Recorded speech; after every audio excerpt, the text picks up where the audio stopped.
For an expert look at what's going on, Kerry Black is joining us. She's a civil engineering professor at the University of Calgary. Kerry, first of all, how big a problem is this? Well, this is not just a Calgary problem. This is a national problem. It's a North America problem. Our infrastructure is getting to that end of service life.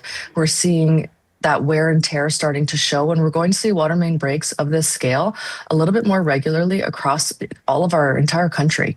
Yeah, the mayor called it a terminally ill water pipe, and the city has mentioned they hope to have it fixed by early next week, which will be comforting to those going through this. But from an engineering standpoint, is that doable?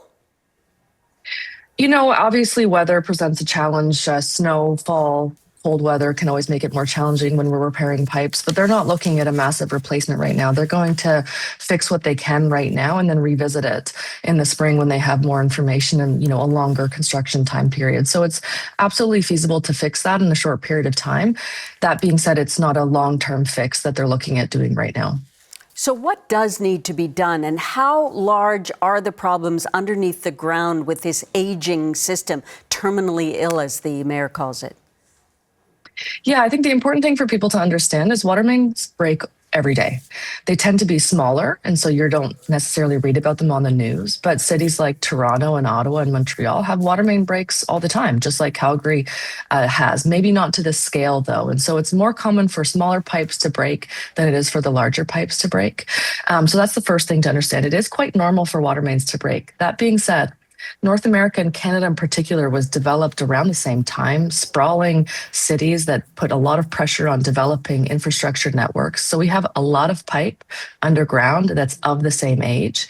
And because it costs a lot of money to repair them, to take a look at them, we haven't necessarily been keeping up with that over the years. And that's because typically a city budget's pretty restricted. And we've seen gradually a decrease in infrastructure funding from the province and the feds. And so we need federal government and provincial government investments into our infrastructure to help maintain it, because what needs to happen moving forward is investments into that critical infrastructure so that we can make sure that we're staying on top of it. That's going to mean replacement in a lot of cities because we've reached the end of life for a lot of our pipes. Yeah, shrinking municipal budgets and growing populations. I mean, Calgary is nearing 2 million, and I guess the water system is being pumped out to more and more people. I actually didn't know that there were that many water breaks normally in every city across our country. What about conserving water, though? I know the mayor and the city has been asking Calgarians in this area to conserve water all week, but in fact, the water usage has risen. Is that a serious issue? Well, you have to take into account the time period of the year, right? People have come back from holidays or vacation, and they've all gone back to school and back to work. So you're going to see a normal increase when it's back to school time, when it's back to getting back to work. So that part's normal. I don't think that it's because people actively are choosing to use more water. I think just more people came home and had to do their laundry and all of that and get ready for back to school. That being said, we have to buckle down because there's less water available in the winter because we try and reserve and store it up during the warmer months. And then if we're using too much, we're going to eat into the amount of water that we need to keep people safe. That's our hospitals and patients that are on dialysis, the water that we need for fire flow, because that's really important.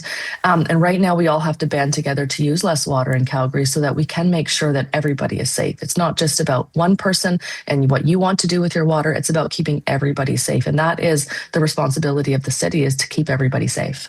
True enough, but in the reporting I'm hearing about this in Calgary, it's that 25%, nearly a quarter of the city's water is lost due to leaky pipes every year. That can't be sustainable, and why is that happening?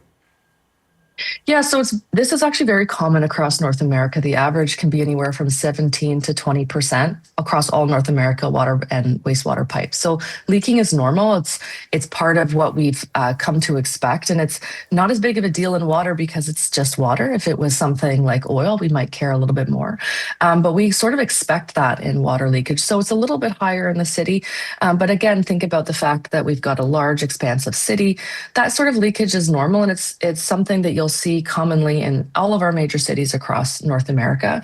It's not something that we want to sustain and keep going. We do have to put more money into maintaining our water pipes, but that requires paying more taxes. It requires more federal and provincial investments because it does cost quite a lot of money to get clean, safe water to your tap, and we actually don't pay very much for it. True enough. Thank you so much, Kerry.